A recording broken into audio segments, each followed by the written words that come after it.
Welcome at our presentation about Cut Your Losses. During this video, we would like to give you an answer on following questions. How do people experience loss? How do people react to loss? We also give different types of loss, what causes loss, how to deal with loss, and we also give an example applied on the stock market. Everyone reacts different to losses. This behavior is explained in the prospect theory from Tversky and Kahneman. They believe that every person estimates profit and loss differently, since our brain reacts in a different manner in both situations. The most important conclusion is that individuals base their decisions on perceived gains instead of perceived losses. People are by nature loss averse. During this decision process, people go through two phases. In the first phase, which is called the editing phase, people situate their decisions in comparison to a reference point and in terms of loss or gain. Results which are worse than this point are perceived as losses. In contrast, outcomes which are better relative to the reference point are considered as gains. In the second phase, or the evaluation phase, the results from the previous phase are evaluated. By consequence, the result with the highest value is chosen. We will illustrate the prospect theory by giving an example. We will distinguish between human beings and Homo rationalis. Suppose a family who wants to make a trip to Disneyland. They both do not have many time to spend some days off with their children. In this situation, human beings are by nature focused on their losses. They have too little time for their children. They feel guilty. They can't make the right balance between working hard and spending their money on activities they enjoy. On the opposite, the Homo rationalis accepts this guilty feeling of spending too little time with his children. He is very conscious of the fact that the journey to Disneyland is expensive, but accepts it and tries to get everything out of the trip. Making decisions can lead to decisional errors. There are two primary ways to explain them.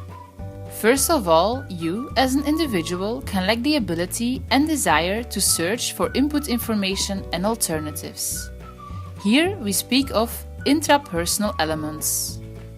Interpersonal elements, such as social power or group dynamics, can also lead to failures in decision-making, because miscommunications between participants are possible.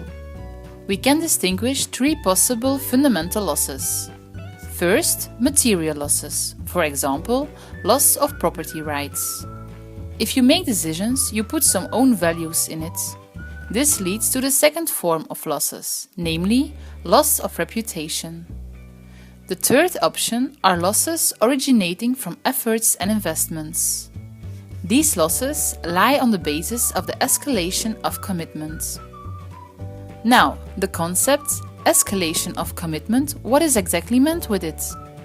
It is a habit to invest extra resources in something, although realizing it is already a lost case. Those resources are, for example, effort, money, and time already invested in a project. Generally, there are four drivers affecting escalation of commitment. First, there is the motivation to justify previous decisions. Here we can make a distinction between, on the one hand, internal justification. This is the case when justification is perceived primarily as an intra-individual process. Individuals are supposed to act in ways to protect their own self-image. On the other hand, we consider external justification. When confronted with an external threat or evaluation, individuals may be inclined to prove to others that they were not wrong in the first place. Secondly, commitment can also be driven by norms for consistency. Some people have fear to deviate from their routines and habits. The third driver is the probability of future outcomes. For example, if the chance of occurrence of an outcome is 80%, people consider to put more resources into it, compared to a probability of only 20%. The fourth driver is the value of future outcomes. People are willing to put more and more effort into something which is perceived as highly valuable in the long run. Why is the decision-making process so difficult? To further explain this, we need to take a closer look to the working of the human brain. The orbitofrontal cortex refers to the segment of our brain which is related to rationality and decision-making. Our primitive brain, the amygdala, links the information we observed with our senses to specific emotions. By this way, these two parts are usually working together when we need to make decisions. This may lead to problems because anxiety often occurs when making choices. A useful tool in time management is the Eisenhower matrix. It helps you to set priorities and gives you a clear overview of the decisions you have to make. The first quadrant is do. These are important things that are very urgent and need to be done today or tomorrow. For example, to meet a deadline for a school project. Important but less urgent tasks, which need to be scheduled in your calendar, are located in the decide quadrant. For example, calling your friends and family. Delegate. These are tasks that are unimportant but still urgent. For example, interruptions caused by phone calls or emails, irrelevant meetings, and so on. These tasks prevent you in the execution of your job or in taking important decisions. In other words, they should be delegated to someone else or rescheduled. It is not a good idea to perform tasks which belong to the delete category. These are unimportant and not urgent tasks that should be better eliminated. An example, chilling on your couch instead of studying. To work optimal and productive, you should prioritize your jobs and decisions of the first and second quadrants. Try to schedule your time in such a way that most of your tasks are situated in the second quadrant. This influences the quality of your work. As Eisenhower once said, what is important is seldom urgent, and what is urgent is seldom important. How to prevent sticking with your habits.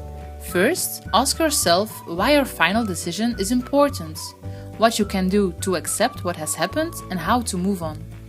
Secondly, stop circling, hoping to find meaning of what you want to hear. Have the power to let go. Thirdly, translate your loss into words.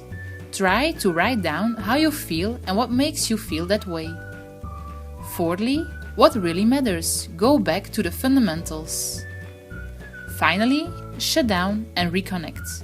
When you look at what happened, you look at the content in an all-accepting way and let it go. To illustrate the theory, we will give you an example applied on the stock market. It is a common phenomenon that investors hold stocks with considerable realized loss, although their own behavior is mostly the reason of this issue. Possible biases of their behavior are, firstly, stocks don't always bounce back.